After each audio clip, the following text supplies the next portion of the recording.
Hello, everyone, and welcome to another week of Record Live. We have with us today Pastor Daniel Mateo. Hopefully I've pronounced that right. Welcome to the show, and welcome Jared as well. It's Anita. Great to be back. Always good. We have invited Daniel on with us today for two reasons. First of all, this month is Pastor's Appreciation Month. He's a pastor from Victoria, and so we've just invited him on just to hear his perspectives. He's written an awesome article for us in the Record called Confession of an Unfaithful Pastor. And I thought it was a really good read. Yeah, this is the issue. It was a really good read and just a really interesting insight into, I've never been a pastor myself, so I cannot relate as you have. And so I just really enjoyed, hearing your honest perspective and your experience on that. So thank you for being so vulnerable in that as well. But before we get into, I guess, the topic of the article, can you just tell us a little bit about yourself, where you pastor, and maybe how you got into ministry in the first place? Oh, yeah, thanks for asking, Zanita. Yeah, it's great to be here and be part of it. Daniel, and I'm married with two. So my wife Katie is a teacher, and I've got two kids. Grace is 17, and Sam's just about to turn 13. And we live in northeast of Melbourne. So I pastor at Hillsville Church, and also I'm associate pastor at Wanturna Seventh-day Adventist Church as well. And we've been here in Victoria for about 2 years. I got into ministry. Ministry, I would say, is an articulation of a calling that is a deep sense that I've had since I was a baby, I think. And that's how I articulate it now. It was a sort of a deep connection and conviction from that point. But I have a mortal fear of all public speaking. So I ran the opposite direction when I was a teenager. And my pastor was saying to me, you should get into ministry. I went, no, not doing that. What's as far away as I can possibly get from that? And I joined the army as an infantry soldier. So I did that for 5 years, during which time I was sort of, away from God and so forth. But on the way back in, I met my wife, and God proved to me that he was there and that he cared. And so I submitted to him, and my wife and I got married, had our kids, and I had to move back into ministry. I did a couple of years in the security industry, but then ultimately went to Avondale, and I spent about 5 years in Far North Queensland, and then I was 5 years looking after youth ministry in Tasmania, and then this is my second year here in Vic. It's a real sort of Jonah experience, Daniel, going in completely the opposite direction. How far away can I get? And then God pulled you back. That's really interesting. Now, it's funny because my line of thought was always, I'd rather be shot than give a sermon, because I'm so afraid of public speaking. So I'll do that. Wow. That's crazy. Before we get too much further, we've got to address the title of this article, Confessions of an Unfaithful Pastor. Now, it's a little bit eye-catching, and I think that's on purpose, because we want people to, really engage with the important topics that you're talking about. But let's just clarify, in your sense, what is that definition of an unfaithful pastor? How are you using that term? Because some people might make certain assumptions. Let's address those before we go any further. Yeah, sure. So in Bible prophecy, throughout the Old Testament prophets and in Revelation as well, God's church is compared to a woman who he marries. And my assertion is that I've been called to ministry, but I've not been called to be the husbandman. I've not been called to be Jesus. I've not been called to be married to the church. I've been called to be a shepherd. And that's a different thing. And so when I turn away from my family, when I turn away from the family, then the wife and the children that God's given to me, and I instead focus the energy, the emotional energy, the time that I'm supposed to be giving to them on God's bride, on the church, that I'm actually being unfaithful. So that was my, I guess, the little bait on the hook to get you to read the article, if that makes sense. I'm not going to lie, I was one of those readers who I started reading and I was like, wow, this guy is really honest. I'm very interested to see where this goes. But I guess we obviously are talking to pastors here, but we're also talking just to anyone who listens to this podcast, really, and they could be coming from all different walks of life. And I guess I was interested in this. You wrote in your article, I love to serve the church. However, God never called me to replace him. And I think that's interesting, because I think a lot of people can probably relate to that idea of like not knowing what God is leading you to do and what he isn't leading you to do. Like, it's kind of a fine line of like, how do we know what he actually is calling us to do? And so I guess I'd be interested just to know like how you navigate that. Like, I know that boundaries is something that you're really interested in, but like, how do you know what is yours and what isn't yours? Like, do you have any like parameters around that, or is it just like something you pray about and get a sensing for, or what do you do? Yeah, well, I don't pretend to have all of that together. I've identified it as a problem and something that needs attention from me and something that I need to work out, but it doesn't mean I always have the answers 100% as to figure out how I go one way, how I go the other. All of us, particularly those who are in full-time ministry, but people that are serving in their church, their local churches, volunteers and so forth as well. We've got different areas of ministry. We've got this area that these things that I really enjoy doing and that I want to do. And then we've got these things over here that I really don't want to do and I don't enjoy doing. And somewhere where in the overlap of both of those is what God's called me to do. And often I end up doing a lot of these sorts of things out of obligation, guilt, shame. There's all sorts of reasons, or just because I have to. No one likes paperwork, for example, and that comes with a lot of jobs. But there's all sorts of reasons why I have to do this, and I want to spend all of my time over here. But if I spend all my time over here and I'm not doing anything over here, then I'm not being faithful either. So how do I figure out where's the sweet spot? And it's not always about being comfortable. It's not always about doing what I want to do, but it is about being sensitive to the Holy Spirit's leading. And there is a balance also, because, if God calls you to do a particular role, he's also calling you to do the administrative tasks that maybe aren't so fun that are associated with that role. But when the majority of my time is spent doing things that are outside of my primary calling, I have to ask the question as to whether or not I'm really being faithful to God.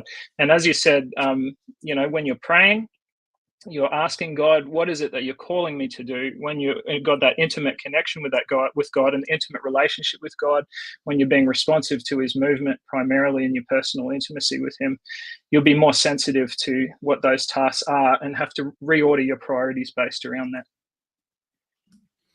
It's interesting what you've just shared with us, because I often hear the concept that if you are working and living out of your passion, you won't work a day in your life. You won't burn out because you're doing what is your sweet spot. And often it's the things that you want to do rather than the tasks that you don't want to do. That's the end that burns you out. How would you respond to that? Because I've heard that from a lot of people. I don't know if you've heard that sort of concept. Yeah, for sure. I mean, we all want to get paid to do what we love, but the fact is that ministry is very different to any other task that we have to do, in that it isn't just a horizontal experience between one human being and another. It's vertical and horizontal, and it's also a warfare. Like, there's a spiritual dimension, spiritual combat dimension, which means that it's utterly exhausting. And even though you love it, even though you might be in love with a particular task, if you are not plugged into the source of power, if you're not taking adequate rest and stewardship and, prioritizing your time properly, then a workaholic will destroy themselves. And that has happened to me. I've experienced some form of mental health event 4 times in my 12 years in ministry, whether it be burnout, whether it be, sort of depression, whatever those. Yeah, I average about once every 3 years, I kind of spear in, and that's not good. And it's not what God intended for me. It's because it's because something went wrong. The first time it ever happened to me was what actually was the inspiration. It was around about the time I first wrote this article, which was about 8 or 9 years ago. And anyway, I was just trying to prove to my conference, because they'd sponsored me while I was studying. So I was trying to prove to them that I was worthy. And I was trying to prove to my church members that I was a good pastor, because I needed them to think that about me for me to feel okay about myself. I was trying to prove to God that I was worthy of his call. And I was just going, and wasn't taking any time off. And I'd be totally available, totally emotionally available to everyone except my family. I'd get home at the end of the day, like a too long day, and I'd just be like a zombie, just eating, staring into space, just because I was just so emotionally exhausted. And so I was there for everyone except them. for that period of time. And I actually, I got to the end of my 3rd year in ministry, and I thought, I can't do this anymore. I was right before my Christmas leave. Right before I was just about to go on Christmas leave. I had 1 week left. I was up to Wednesday. I did work on my sermon. I finished my Wednesday. I think I had about 6 or 7 Bible studies on the Wednesday. I had to do my sermon between Thursday and Friday. I had to preach on Sabbath, and then I was on leave. And I got home on Wednesday night, and my wife asked me to dry the dishes while she cooked, and I just burst into tears. I hadn't cried since I was about 8. And I just was crying, and I wasn't even sad. There wasn't even like anything necessarily that had happened. And my wife was freaking out because she's never seen me cry. And I said, no, I'm fine. And then the next, I thought, I just got to get through this sermon and then I'm done.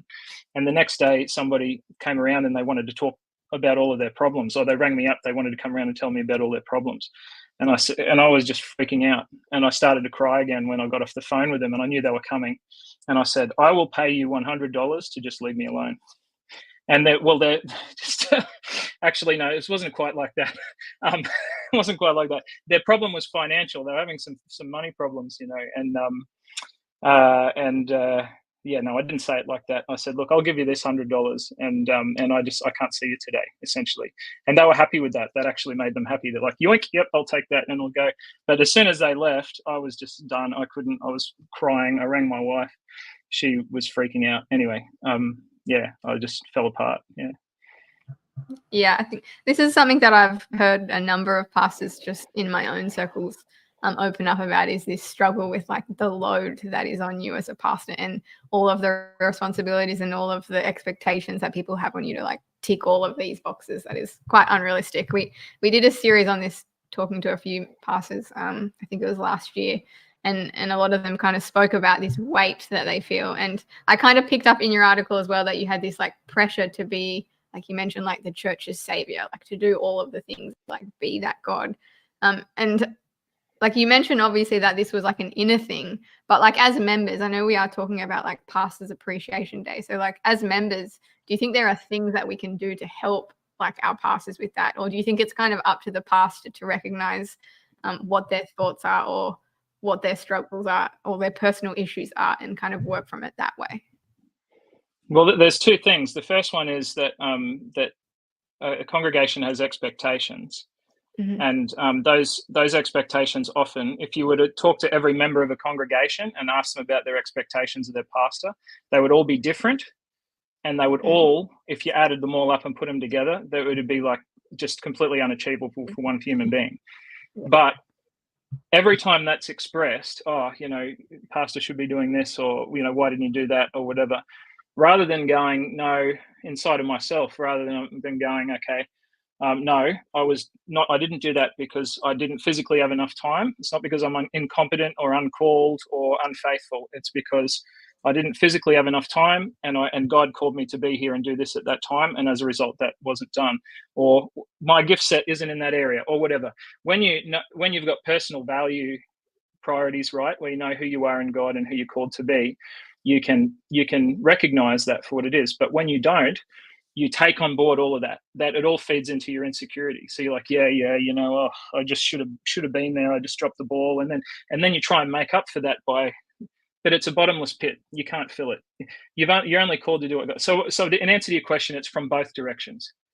It's from both directions. So it's from the pastor's got to recognize who he is or she is, and understand that, that there's a calling that they're trying to fulfill, and that is that primarily comes from God, who God's called them to be.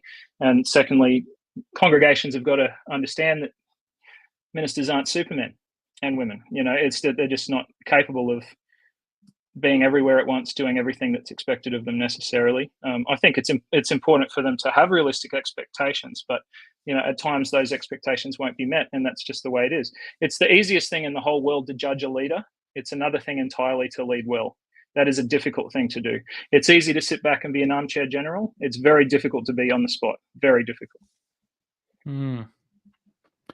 Just before I ask my question, we've got a comment from our audience. Carol from PNG, thank you for speaking on this. Many pastors won't have the courage to speak about this. The church needs to have counselling and support services for its workers. Face the reality that we are also humans and have challenges too. I do know the church is getting better in this area. There are support services to workers. I guess it depends on the country and context that you're serving in, but there definitely are some services available there. Just reflecting on what you were saying just now as well, though, on the expectations, the external expectations, I find for myself, sometimes a big problem I have is with this fear of inadequacy or the internal expectations that I think other people are setting on me. Can you talk a little bit about your own internal, perhaps as a pastor or just as a person, what that looks like, that interplay between the standards you set for yourself that you're trying to achieve? You're trying to do things for God. You're trying to, influence people to come into the kingdom, to get to know Jesus. You're doing it for good reasons. But how do you, I guess, discern between those internal motivations? Am I just doing this because of the expectations, for the guilt and the shame and the whatnot? Is it something in myself that I'm trying to overcome, or is it actually an important thing that I need to prioritize? Can you tell us how you navigate that, or how you're learning to navigate that? I know we were speaking before we went on. We're not there yet, we're still working on some things, but how do you understand those internal motivations, the good ones and the bad ones? There's a lot to be said for things like counseling and reading books and so forth. But I still believe, and I don't think I'm naive about it. I think it's true that people that are called into ministry, there's an element of the prophetic at work. God is speaking to that person through his word, through various ways and means, impressions on their heart, through sermons they listen to on YouTube or whatever. God is communicating with them. He's trying to get their attention. He's speaking to them, and he has come that they might have life and that more abundant. And so in that personal prayer life, that personal spirituality, that personal intimacy, when you're honestly coming before God and looking at, well, why do I feel this way about this? And where did that come from? When did I first feel this way and why? And is that based on truth, or is it based on a lie that I've believed about myself, about others, about my place in the world? God does speak to us. He does heal us in those moments of personal intimacy. The problem is that because they are painful moments, the majority of our life is devoted to running away from those moments. Like we invest the majority of our time trying to avoid that quiet moment in intimacy with God. And that happens in ministry because we can justify the fact that I preach the Bible every week and I'm praying with people in my home multiple times a day. What do you mean I don't have a relationship with God? And yet, when was the last time I really heard his voice? I think that God is speaking to people and through people that are in positions of leadership, because his church is his church and he's speaking through it. And we ought to be more responsive to that. And that includes making time for that, making time to hear his voice. And when you're in the silence, when you're reading his word, he's going to bring conviction, he's going to speak, and you're going to be able to identify, okay, no, he has not called me to this. It's not just that I want to do it or don't want to do it. It's I'm doing a bunch of stuff that's not his will right now. I'm doing a bunch of stuff that's not his will. And you know what doing things that aren't his will is called? That's called sin, even when it's church stuff. Because it's not good stewardship. Yeah.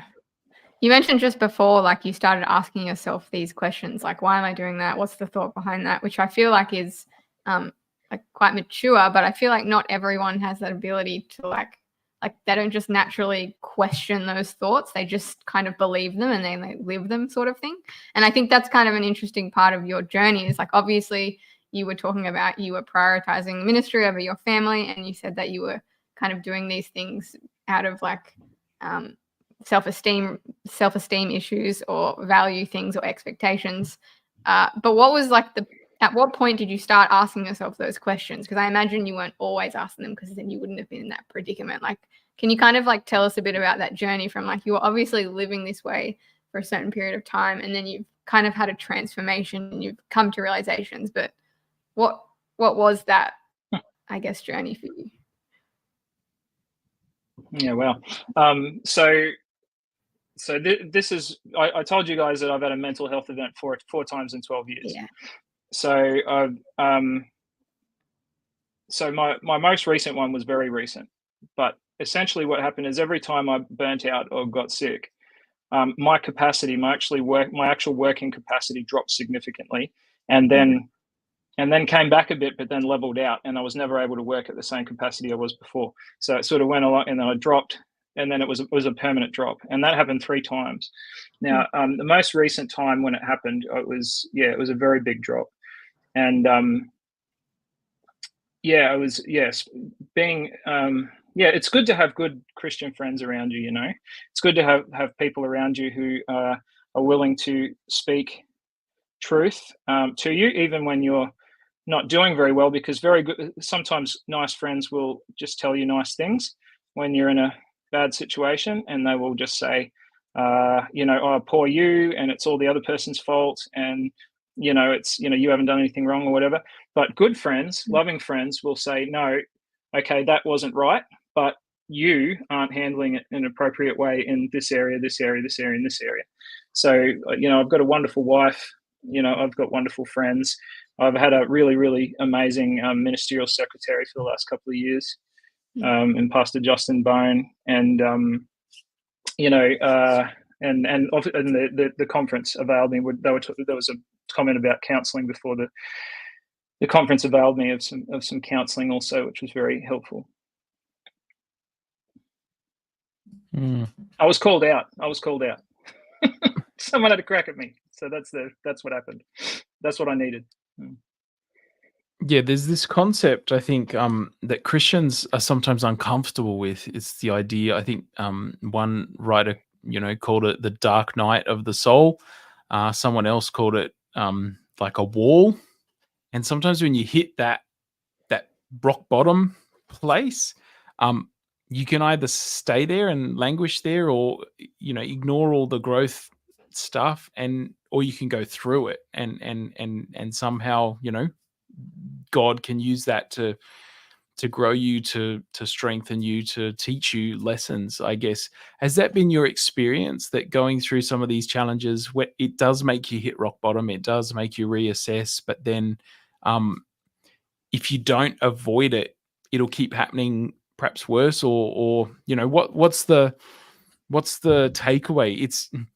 I don't want to glorify suffering, but sometimes suffering is necessary to grow and mature us as Christians. What's the place of those sort of seasons of difficulty in your life, and how that's come through for you? It's funny to see how it's funny to watch other people in other situation and think, okay, well, that's never going to happen to me.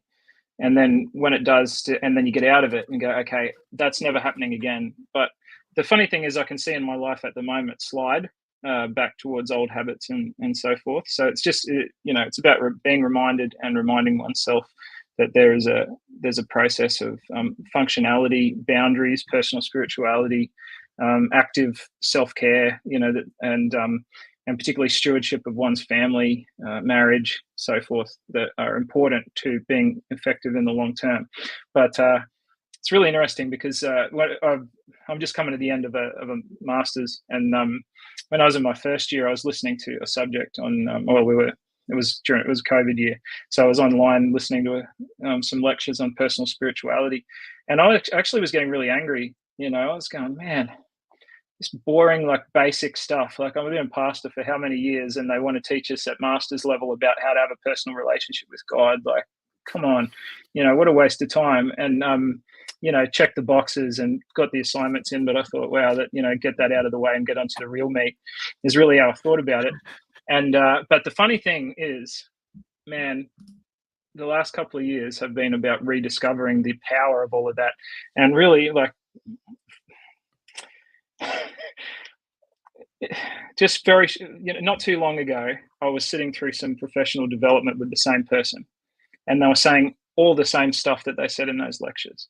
And I was like, this is gold. This is cure to cancer stuff. This is amazing. Why didn't I notice this for what it was when I first heard it? It's because I wasn't in the right headspace.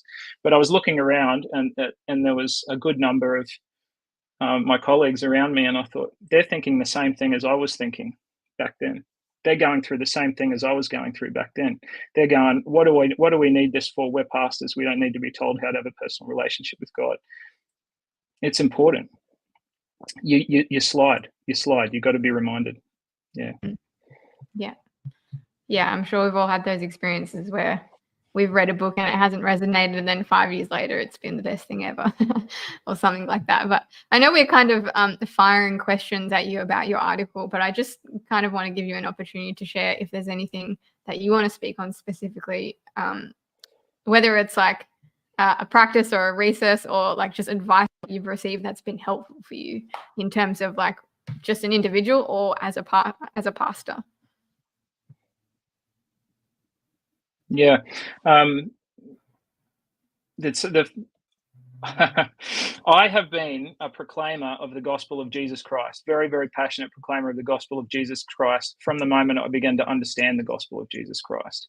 I've wanted other people to understand it, but it has been very, very difficult for me to believe that it's true for me.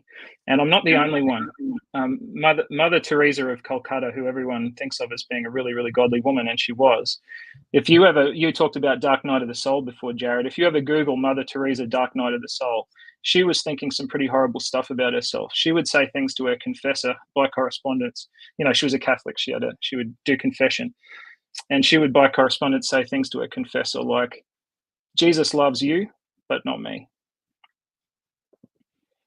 And I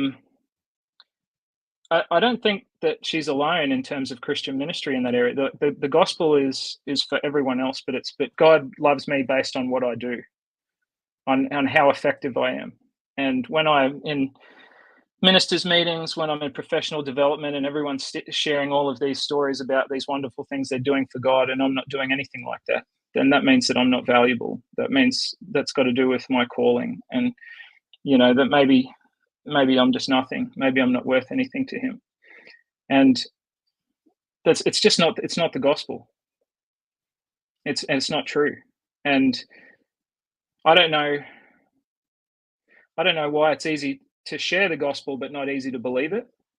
But that's just the fact. It's the fact of it. And so I would really encourage you to continue to encourage your pastors with the same messages that they give to you, because it's hard for them to believe that they're valuable. It's hard for them to talk about their own achievements in terms of what they think that they're doing for God in a positive way, and why they're someone that is contributing to God's mission and a part of it.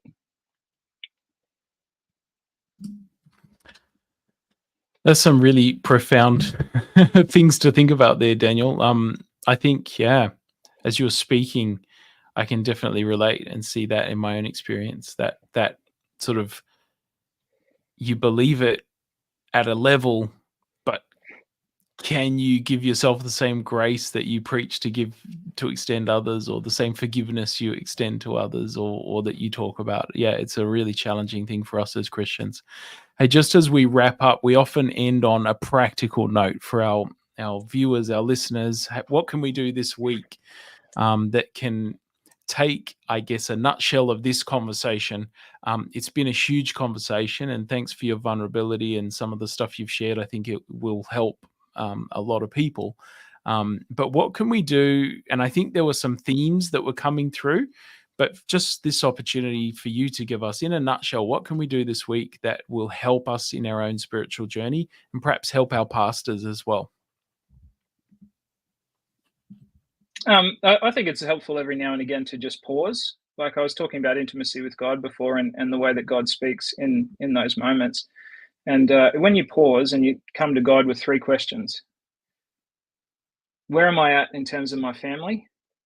Where am I at in terms of the things that you want me to do, Lord? And where am I at with you? We got to ask Him those questions. And you know what? Ask your family those questions, because you might get different answers than what you think. Yeah, it's a bold move, but it's a wise move for sure. I think actually the Bible verse of the day was all about that concept of being honest with your friends and family. What a true friend is. Well, Daniel, it's been awesome to have you on, and thank you again so much for your article. I really encourage everyone to go check it out. It is on Record Live website at the moment, so you can read it there or check it out in your magazine at church. But yeah, just really appreciate your vulnerability and your honesty, and hopefully we'll have you on again soon. It's been a pleasure. Awesome. Thanks, Daniel. We'll see you guys next week. God bless.